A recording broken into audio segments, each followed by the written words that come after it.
Using graphs to solve linear systems today, section 3.1. Should have done this in Algebra 1, but we're going to be doing a lot of graphing today.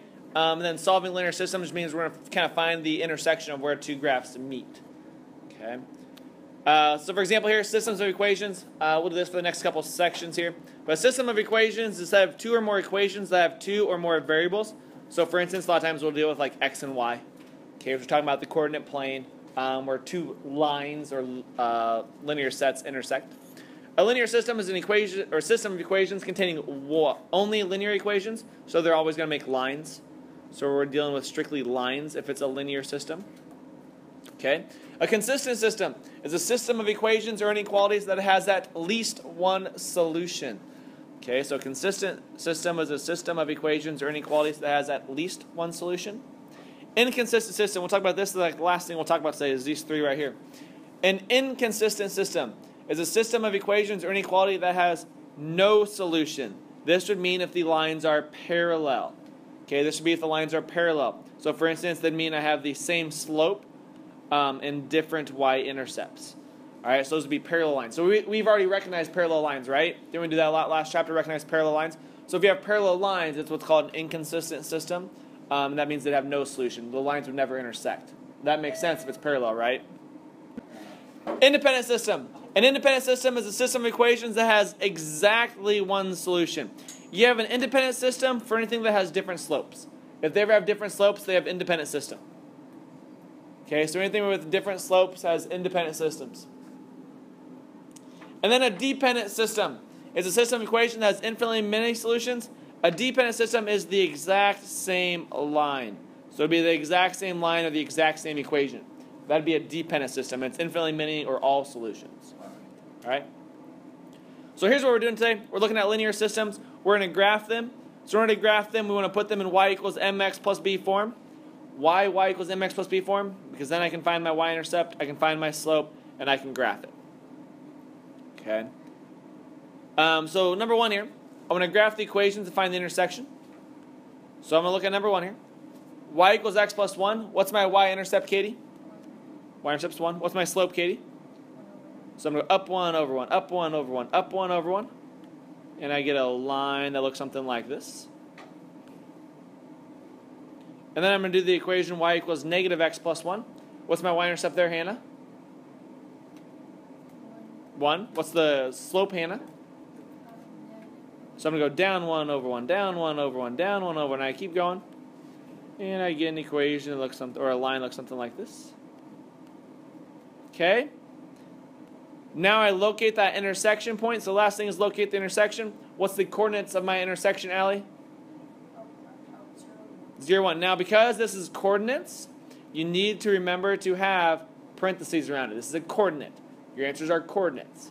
Alright, so make sure you answer it as a coordinate, so 0, 1. Let's look at number 2 here. So let's graph the equations, find the intersection. Anytime I want to do this, I always want to put it into y equals mx plus b form, also known as slope-intercept form. So what would I do for that top equation, Jake King? Add 2x to the I'd add 2x. So add 2x.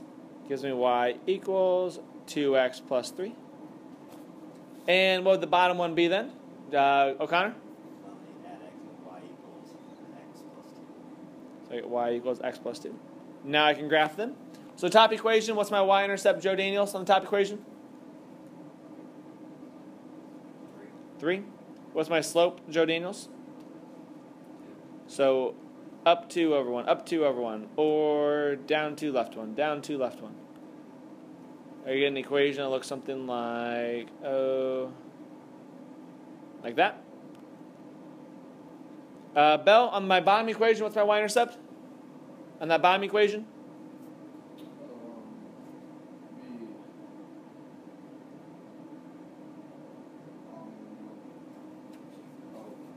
Two.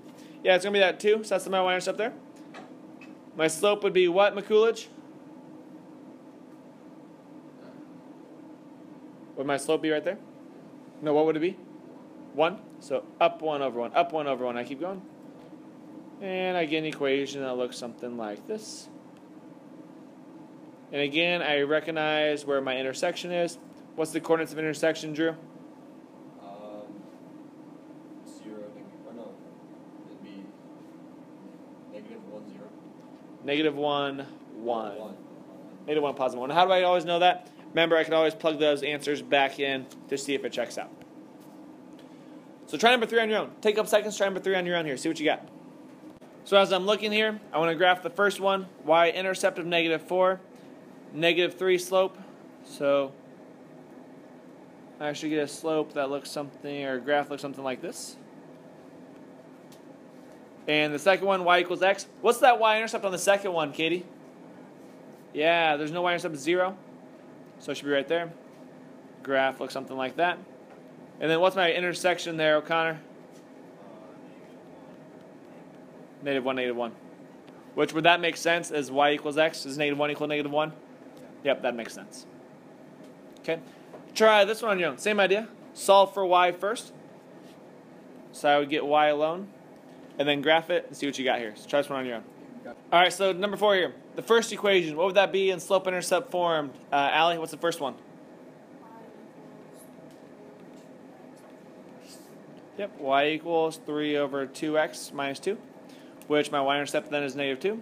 I graph that one. Should be something like that. Second equation, what would that be, McCoolidge? Y equals -x plus 3. So my y-intercept is positive 3, negative slope. Give me something like that. Jake King, what's my intersection then? 2, 1. 2, 1. Nice job. There's my intersection. All right, last thing we're talking about today is these independent, dependent, inconsistent solutions. Remember, independent is an independent solution if it has one solution or different slopes. So anything that has different slopes will always meet at least 1 point. Okay. Dependent solutions has the same slope and y-intercept. So basically it's the same line. So if I drew that line and I drew another line right on top of it, that'd be a dependent solution. It's the exact same equation. So if you notice here, y equals 2x plus 1, y equals 2x plus 1. It's the exact same thing. Okay, that'd be a dependent solution. And the last one here is inconsistent system. That's if they have the same slope but different y-intercepts. So that'd be like parallel lines. Okay, parallel lines would be what we call inconsistent solutions, or no solution. So if I look here, in order to do this, it's kind of 4 steps. The first step is to rewrite in slope-intercept form. So I always want to rewrite it in y equals mx plus b form. Second step is to find the slope and the y-intercept. If the slopes are different, then it's independent right away. Okay, you don't have to work on anything else. If the slopes are different, it's already right away independent. If the slopes are the same, then I look at the y-intercepts. If the y-intercepts are the same, it's dependent. If different, it's inconsistent. So that's kind of the process I go through to work that out. So as you look at number 5 here, I have 3x plus y equals 5 and 15x plus 5y equals 2. First thing I want to do is I want to solve for y on both of these. Okay, I want to solve for y on both. So the first equation, the top equation, what would I do to solve for y? Jake O'Connor?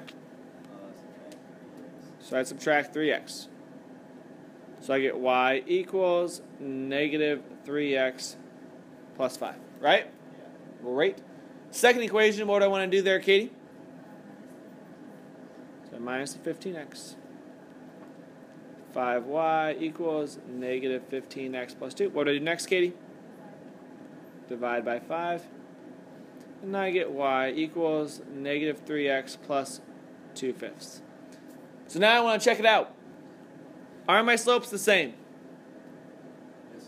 So my slopes are the same. So right away I know it's not independent. Okay?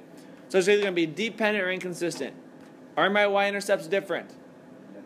So that means they're parallel lines, which would then give me an answer of inconsistent. Nice job.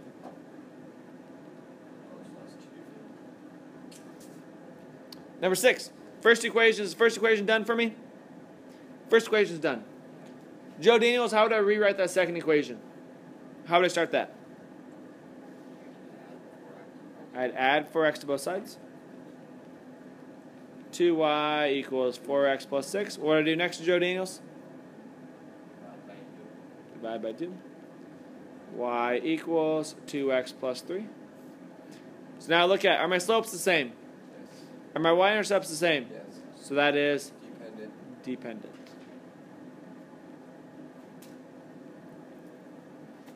And last one, number 7 here. I want to solve for y.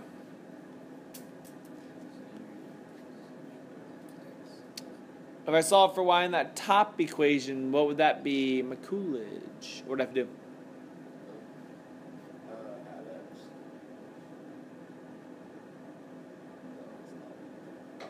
x. Subtract x to the other side. Oh, yeah. So I get negative y equals negative x plus 5. What would I do next then, Joe? McCoolidge? Would fix another one. So I need to divide by Oh, the negative 1, right? To get rid of the negative. yeah. So now I get y equals x minus 5. Second equation, Allie, how would I solve for y? Minus 3. So I get y equals 2x minus 3. Now I look, are my slopes different? Right away, the slopes are different. What's that tell me?